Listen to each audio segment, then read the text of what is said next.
Olá, meu nome é Gustavo Gomes e eu sou médico nuclear. Esse é mais um trecho do webinar O papel da medicina nuclear na epilepsia, onde o colega neurocirurgião Vladimir Zaccariotti faz a sua apresentação. Para assistir o webinar completo, clique no link abaixo na descrição do seu vídeo. Fique bem e até uma próxima.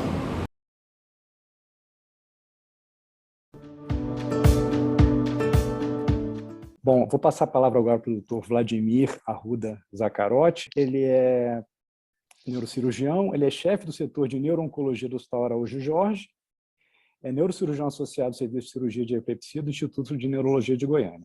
Dr. Vladimir, a palavra é sua. Muito obrigado mais uma vez. Olá, boa noite a todos. Realmente foi meio de última hora, mas eu já tinha alguma coisa preparada aqui sobre cirurgia de epilepsia.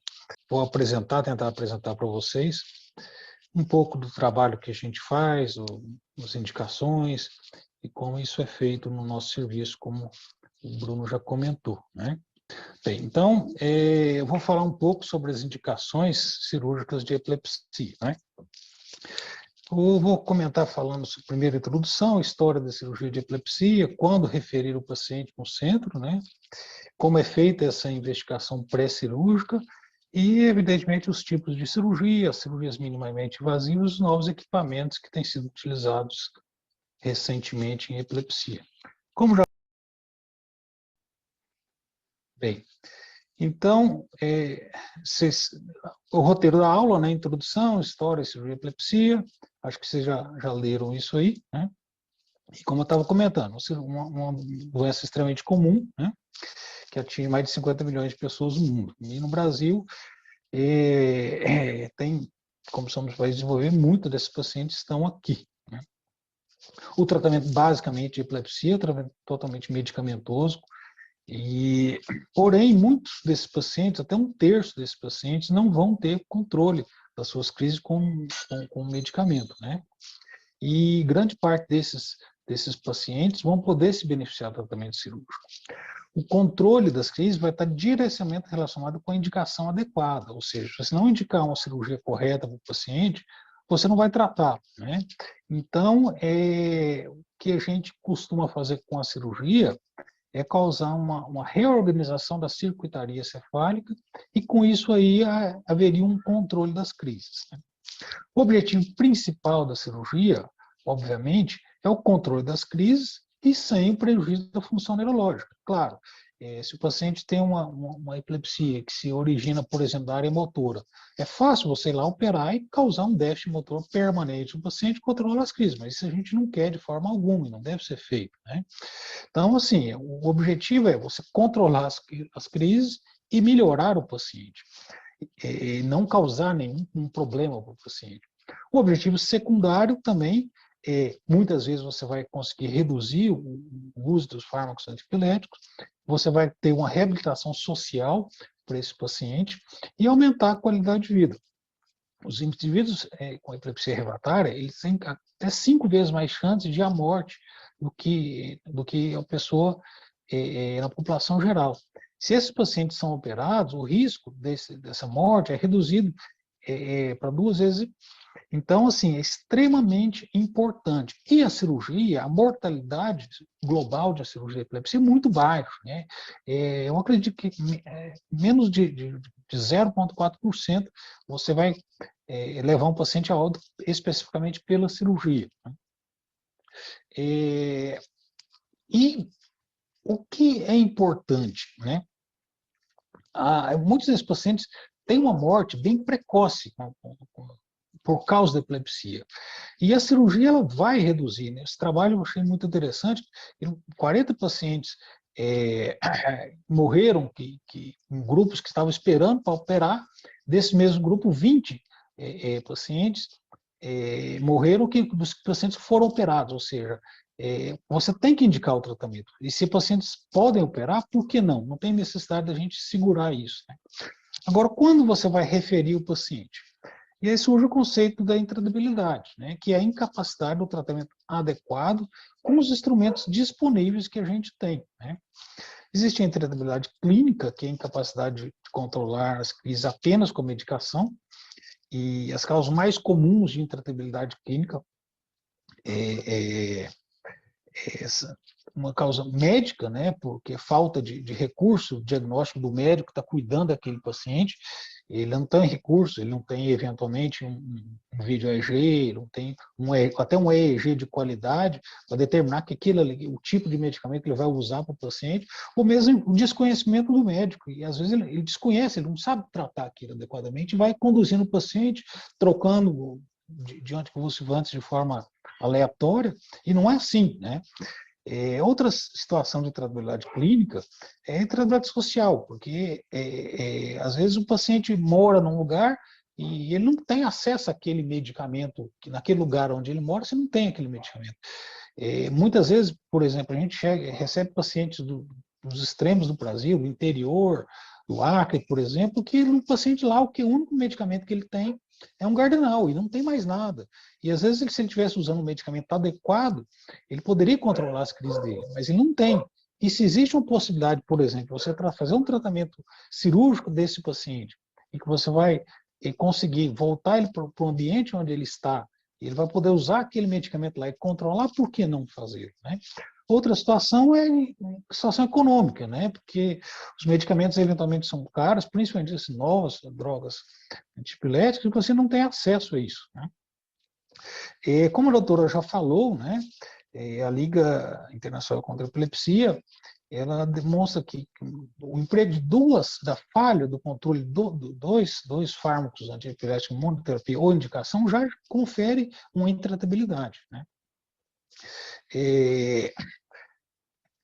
Vamos aqui. E quando é que você vai referir o paciente para um centro?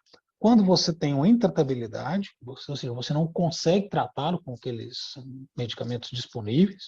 Quando você tem uma intolerabilidade, ou seja, às vezes o paciente consegue até controlar as crises, mas ele tem tanto efeito colateral do medicamento, aquele medicamento pode trazer tanta incapacidade para ele, que você tem que tentar fazer alguma outra forma, né? E outra coisa, a indicação social, né? O acesso à medida terapêutica adequada, o custo e a desabilidade que essas crises podem estar levando o paciente a, eventualmente, como eu já falei, a quantidade de morte súbita em paciente de epilepsia não é baixa, né? E a gente nunca deve pensar que isso vai ser o último recurso, né? Porque a intervenção precoce em cirurgia de epilepsia vai prevenir problemas futuros, tanto em epilepsias focais e mesmo epilepsias generalizadas. E a insistência do uso de múltiplos fármacos epiléticos é inversamente proporcional às crises.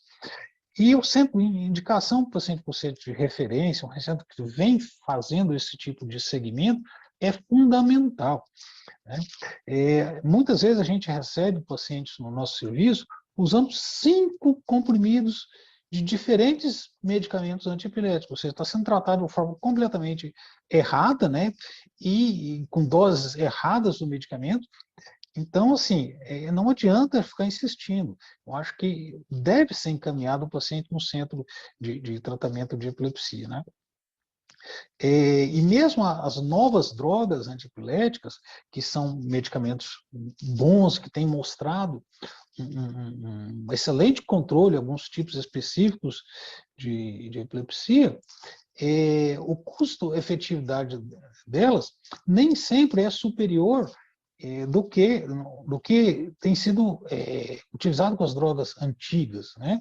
Ou seja, e aquele paciente que é refratário, mesmo essas novas drogas, eles vão continuar sendo refratários, né?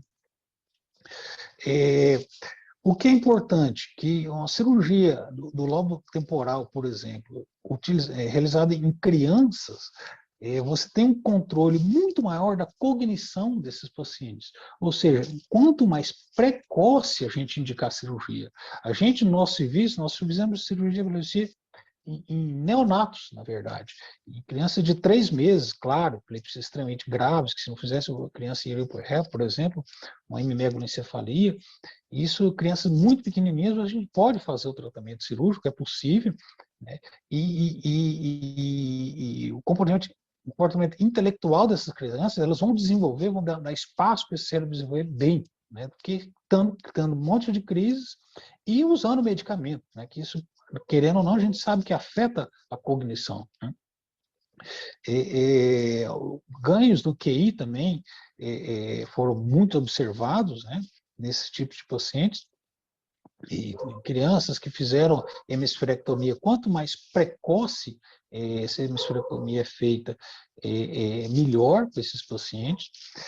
E quando é que você vai indicar? Quando você vai mandar o paciente para um centro de referência?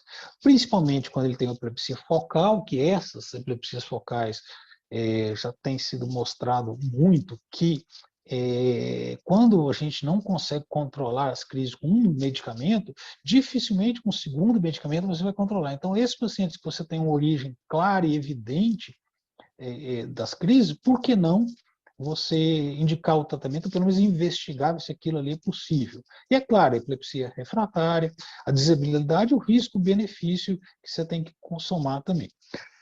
Os pacientes com distúrbios genéticos, subdesenvolvimento, esclerose tuberosa, neurofibromatosis, Sturge-Weber, MAVs, tumores congênitos, genéticos, gangliomas, cronocitômios, cistos porencefálicos grandes, distúrbios da migração neuronal, displasias, como foi falado anteriormente, né, são doenças que muito dificilmente, quando começa a ter crises que você já não controla com um, com dois medicamentos, você consegue controlar. Né? Existem distúrbios também adquiridos, né? Como, por exemplo, a esclerose mesial temporal, que a pessoa não nasce com isso, mas no futuro ela acaba desenvolvendo. Os motivos ainda são indefinidos, né? Encefalite de Rasmussen, HHE, sequelas de AVC, traumas, encefalites, alguns tumores que geram crises. Todos esses tipos de situações, eles deveriam ser referidos a um centro especializado, porque muitas vezes, eventualmente, a gente consegue fazer uma cirurgia e o paciente vai ficar livre de medicamento, inclusive. Às vezes você está controlando, mas o paciente está usando o remédio, vai usar a vida toda. E se a gente somar o custo disso a longo prazo, às vezes é muito mais barato você fazer o tratamento cirúrgico desse paciente. Né? A história da cirurgia de epilepsia, ela quase que se confunde com a história da neurocirurgia, né? Vem da definição anatômica, desde o século XVIII, né? Algumas intervenções descritas no final do começo do século passado, né? Principalmente Cushing, que é o pai da neurocirurgia, que desenvolveu uma craniotomia com o paciente acordado. Imagina só como que fazia isso nos anos 20, anos 30 do século passado, né? É um negócio assim, inacreditável como esses médicos conseguiam fazer isso. E a história, ela mais ou menos se estabilizou, ela se conceituou da cirurgia de epilepsia com o advento do Estudo de Neurologia de Montreal, em 1934, que foi fundado com Penfield, e que já nos anos 50, eles trataram 51 pacientes. Paulo Niemeyer foi um grande neurocirurgião brasileiro que inventou uma técnica cirúrgica utilizada também, foi um dos pais da neurocirurgia brasileira. Os aspectos históricos do nosso serviço de epilepsia, em Goiânia nós começamos o serviço em 1975, eu tinha pouquíssimos anos de idade, a primeira cirurgia naquela época foi realizada em 1976 pelo pai do doutor Marcelo Martins, que estaria aqui falando, tive que substituir, inclusive não comentei no começo, mas o doutor Marcelo foi um grande colega, excelente cirurgião, trabalhava em Goiânia, trabalhou nesse nosso grupo de cirurgia de epilepsia.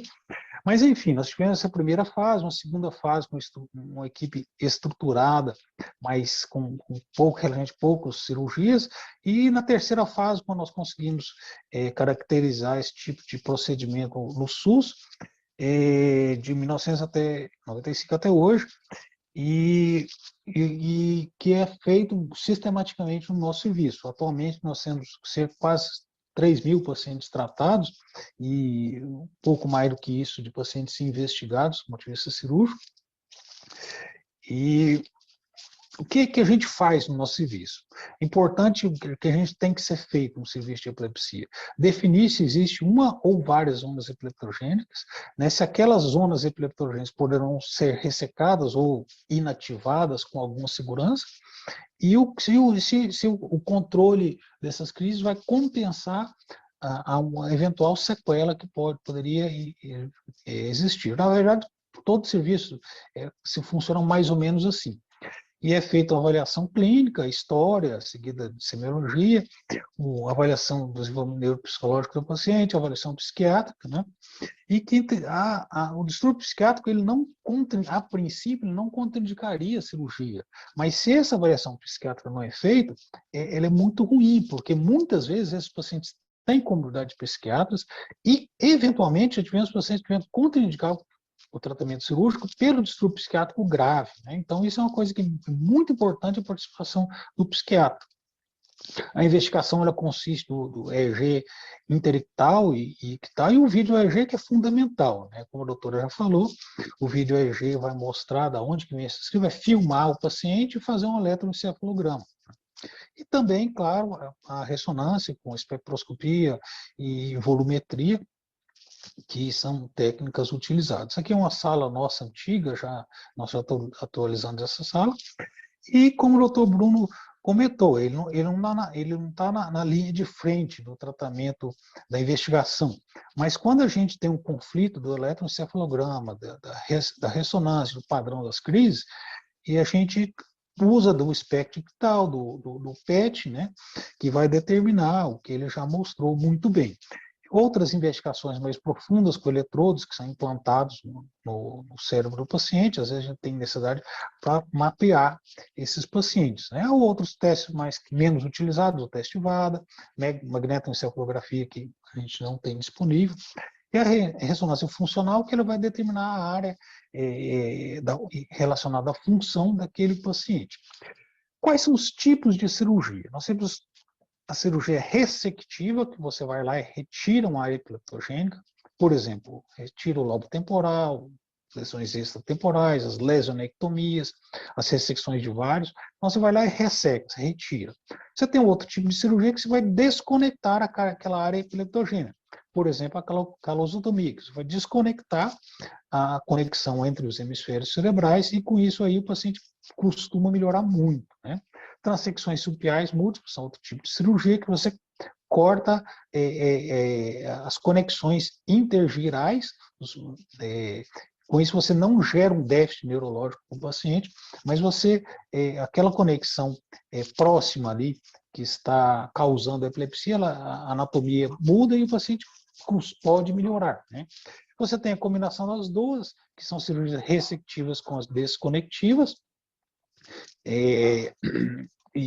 que são cirurgias maiores, né, que é a hemisferectomia e a hemisferotomia, e tem as cirurgias neuromodulatórias, que você, com algum instrumento, você vai silenciar a epileptogênica, através de algum método, né, usualmente estimulação elétrica, você vai silenciar aquela área e o paciente pode melhorar. Então, a lobectomia temporal é a cirurgia mais utilizada em cerca de 70%, 80% da cirurgia de epilepsia em qualquer centro, né?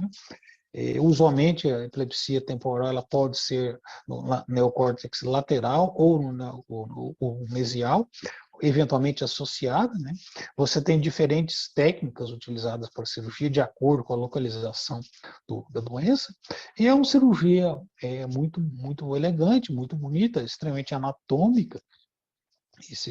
E você tem vários caminhos, diferentes técnicas para fazer essa ressecção. Você pode tirar todo o lobo temporal ou, por exemplo, tirar só a estrutura mesial, né? Esse, por exemplo, é um caso, um paciente que tinha, você vê que tem uma atrofia no hipocampo dela ali do lado direito, com esclerose. Isso aqui é um exame pós-operatório, né? Que você ressecou parte do neocórtex e a gente vê que o hipocampo dela já não está mais presente lá.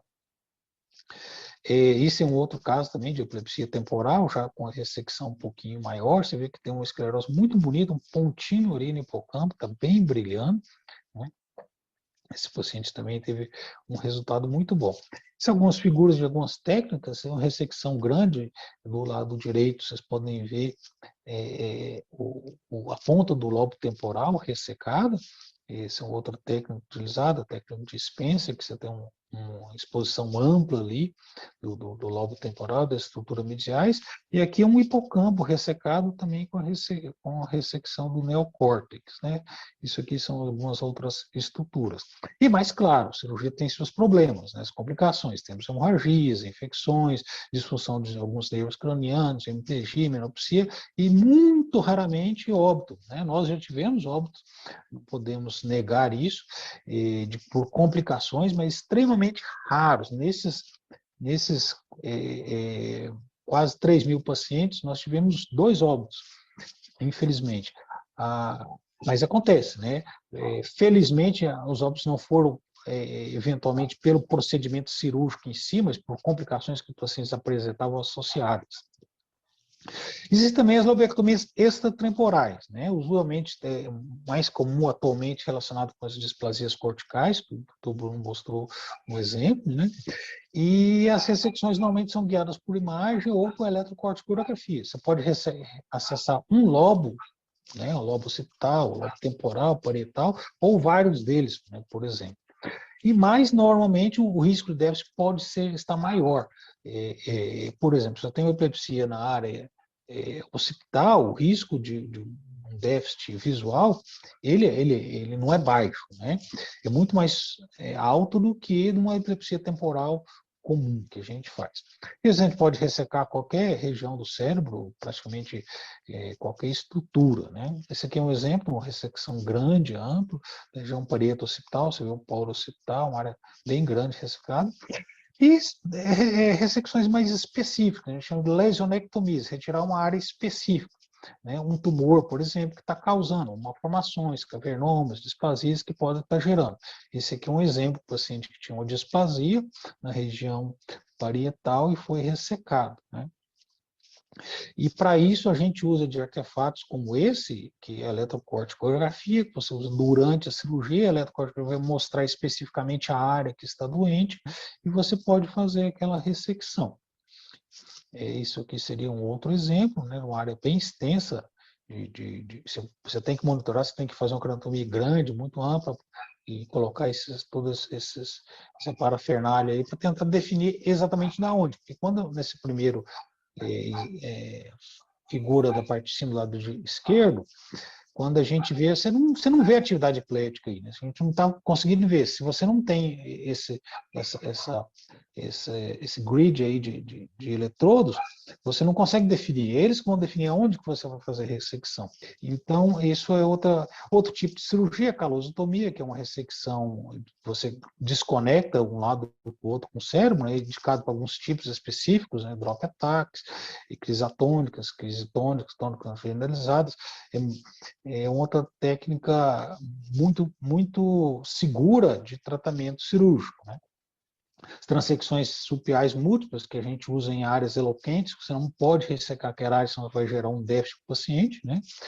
E é uma técnica que foi desenvolvida por Morel e, ultimamente, não tem sido muito utilizada porque a gente não tem muito tipo de lesão específica em áreas assim. E já existem outras técnicas que podem ser feitas. Esse aqui é um exemplo. Hemisferectomia é um tipo de cirurgia, é a maior neurocirurgia que existe, né? A gente faz praticamente 6 a 7 procedimentos em um só, né? Então, o que inclui? Uma hemisferectomia funcional, ressecção do bloco da área central, uma calosotomia, lobectomia temporal, estrutura mesial, desconexão frontal, parietal, occipital, ressecção insular. Imagina só, são quase 7 cirurgias em uma só, é uma cirurgia extremamente grande, né? É indicada, mas em casos específicos, né? Técnicas diferentes. Mais recentemente, a técnica de hemisferotomia, que você não resseca aquela região toda, você só desconecta, e é muito interessante. A martômia hipotalâmica é uma outra situação incomum, mas que gera uma crise de extremamente difícil controle, né? E a gente tem diferentes opções terapêuticas né, que inclusive a radiocirurgia já pode ser utilizada, nós temos alguns pacientes tratados. E a estimulação vagal, que é um gerador de estímulo elétrico que ele é introduzido, implantado no nervo vago, cuja aferência do sistema nervoso central costuma reduzir o número de crises dos pacientes, né?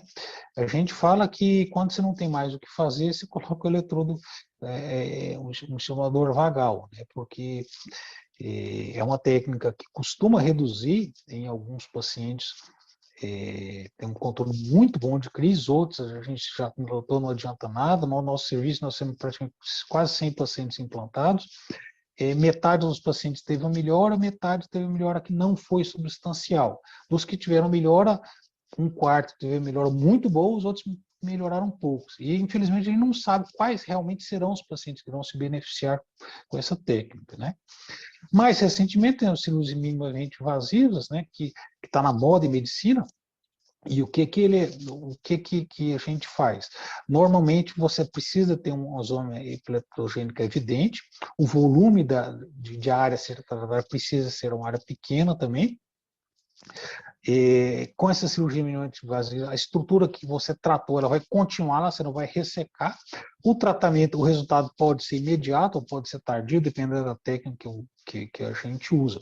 E a consequência do tratamento, normalmente, é um edema que pode ser pequeno, onde gerar muito problema para o paciente. Se for mais indicado, vai ser um edema grande, pode gerar mais problema para o indivíduo. Você pode ter essas cirurgias minimamente invasivas com desconexões ou destruições, né? Você faz pequenos orifícios no crânio e coloca alguns eletrodos e com calor, tanto a radiofrequência quanto o laser, ou com estímulos elétricos, como a neuromodulação, você vai conseguir controlar. Ou então, um técnico que você não corta o crânio, você não tem nenhum orifício. Você usa a radiação ionizante, que seria a radiocirurgia, e mais recentemente, o ultrassom focal. Então, vou acelerar isso aqui um pouco. Esse aqui é um exemplo de eletrodos, múltiplos eletrodos implantados por estero-EEG. Com esses eletrodos, você define se tem aquela área específica, e através desses mesmos eletrodos, você pode fazer uma termocoagulação, ou através de laser, você fazer a ablação daquela estrutura, né? Esse é um exemplo da martão hipotalâmico, que a gente estava com o eletrodo exatamente na área.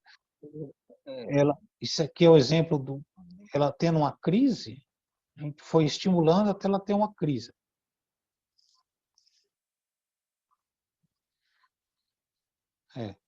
Isso aí foi uma crise que ela teve. E aí fizemos essa termocoagulação diminuta a martoma. Essa moça controlou as crises dela. Outro tipo de situação que a gente pode fazer é coagulação, né?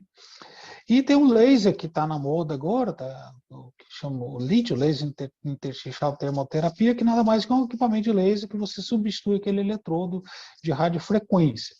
É uma técnica muito elegante, muito boa, mas se você precisa também de fazer trepanações do crânio, você coloca e pode causar uma lesão através de energia do laser e melhorar esses pacientes, né? Esse guiado é feito num ambiente de ressonância magnética, mas infelizmente no nosso meio, no Brasil, ainda não temos isso. Eu acho que em breve nós vamos conseguir, mas o custo é muito alto. Para vocês terem ideia, o preço do equipamento não é tão alto assim, cerca de $800 mil, mas o catéter guia, que é estéreo, coisa de $15 mil. Aí você pensa que vai ficar aí quase R$100 mil com um negócio que é descartável. Então, no nosso meio, eu acho que vai ser difícil disso implementar. Se a gente tem técnicas extremamente funcionais que podem resolver o mesmo problema. Mas é questão de tempo, né? A radiocirurgia estereotáxia é outra técnica que a gente usa, a gente já fez vários casos no nosso serviço. Agora, em Brasília, tem um equipamento que chama Gamma Knife, pode ter uma segurança maior, você consegue irradiar especificamente umas áreas, e tratamentos têm sido feitos. Inclusive, já foi feito um tratamento de epilepsia temporal no serviço em Brasília, no grupo que eu participo, né? Então, assim, o que eu queria falar, basicamente, era isso. Acho que, deixa eu chegar lá no final. Outra técnica que teria seria ultrassom de alta frequência, que é um ultrassom de altíssima frequência, que ele é associado num ambiente de ressonância magnética, e você consegue aumentar a temperatura focal de uma área específica do cérebro, com isso causar uma lesão, né? E controlar a epilepsia. Ainda não está sendo muito utilizado na epilepsia, mas em breve eu acredito que sim, né? Então, para concluir, eu acho que a cirurgia de epilepsia é um tratamento multidisciplinar. Eu costumo falar que o cirurgião é o que menos opina, assim, porque quem vai indicar, quem vai falar que aquilo ele vai resolver ou não é o epileptologista que está lá com o paciente, que está cuidando, ele que vai determinar. Ele vai falar, olha, tem uma área epileptogênica aqui. Aí a gente vai falar o que a gente pode fazer com aquilo ali, né? E isso nunca deve ser fora de um centro especializado, né? A experiência tem que ser levado em consideração. Quanto mais precocemente indicada a cirurgia, melhores são os resultados. É um procedimento muito eficaz, muito seguro, ele vai desenvolver muitas vezes a qualidade de vida do paciente. Técnicas minimamente invasivas são utilizadas de rotina e são muito boas. Alguns novos equipamentos demoram a ser eficazes, porém, ele tem muitas limitações. Então, era isso que eu queria comentar. Vladimir, muito obrigado pela excelente apresentação, bastante rica, com bastante detalhes, né? Neurocirurgia para a gente, para nós que somos médicos, é algo já extremamente complexo, e você mostrou de uma maneira simples e elegante os detalhes aí em relação à cirurgia para a epilepsia. Muito obrigado mais uma vez por ter aceito o nosso convite aí em última hora, e ter apresentado prontamente de maneira tão elegante. Só tenho a agradecer. Eu que agradeço. Vamos abrir agora para as perguntas. Tem algumas aqui já no bate-papo que foram lançadas. Tem uma aqui para o doutor Bruno. Pela dificuldade de realizar o SPECT ictal em muitos centros mais distantes, em conseguir PET, autorizar pelo convênio, etc., há ainda papel para o SPECT interictal, Bruno? Essa é uma ótima pergunta, doutor Tércio. A resposta é sim, mas a análise subjetiva peca muito e a sensibilidade cai bastante. Então, desde que você tenha uma análise quantitativa, o SPECT interictal tem um papel, principalmente em centros distantes. Em centros que, na verdade, não são muito frequentes haver centros de avaliação de eletrofisiologia. Então, não precisa nem ser tão distante assim, não. O PET tem se difundido, mas nas regiões que não tem PET interictal, PET naturalmente interictal, eu acredito que o SPECT, com quantificação, ele sem dúvida, ele pode ajudar, sim.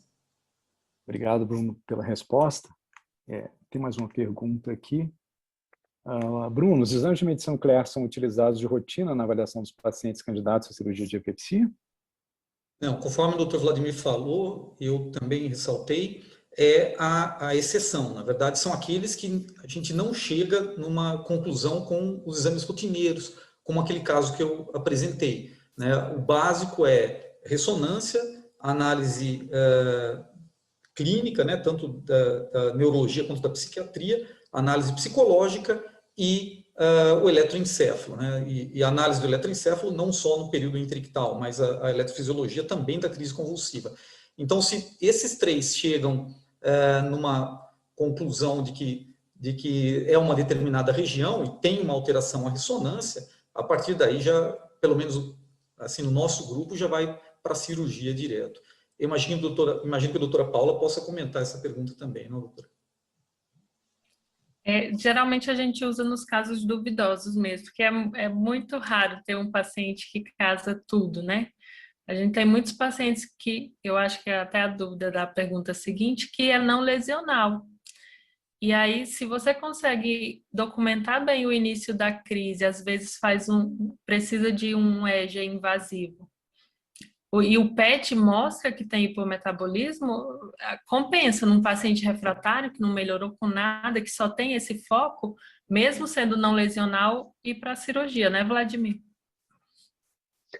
Justamente, assim, eu acho que muitas vezes a medicina nuclear, ela pode, às vezes, até substituir procedimentos que seriam invasivos para o paciente, né? E a gente consegue definir estudos a área epileptogênica, né? E aí poder ir lá tratar. É extremamente importante, não é, claro, não é uma coisa todo dia, não são todos os pacientes, mas é um tira-teima, né? Assim, ajuda demais, né? Obviamente, em serviços universitários, serviços acadêmicos, isso é realizado com mais frequência, até pelo desenvolvimento, né? Mas no serviço de rotina, a gente usa principalmente para isso, para retirar casos mais duvidosos mesmo, que a gente tem muita dúvida, principalmente na lateralização. Muito bom, eu acho que dessa forma a última pergunta acabou sendo respondida, que o doutor Felipe Almeida fez. Eu acho que podemos encerrar o evento. O Bruno ou algum dos palestrantes tem alguma dúvida aí, alguma pergunta para ser feita ainda? Eu acho que está de parabéns todo, foram excelentes apresentações, foi ótimo, acho que tem uma visão geral aí do que pode ser feito com esses pacientes com epilepsia. Eu acho que nunca pode desistir, acho que paciente de epilepsia a gente tem que insistir sempre, né? E como a doutora falou, temos novas drogas que estão chegando aí no mercado, eu acho que a gente não pode desistir desse tipo de paciente, a gente tem que sempre investir. Muito bom, Vladimir. Excelente. Bom, dessa forma agradeço a todos os participantes pela presença, agradeço novamente aos palestrantes pelas excelentes apresentações. Eu acho que o evento foi realmente um sucesso e atingiu o seu objetivo. Obrigado e boa noite a todos.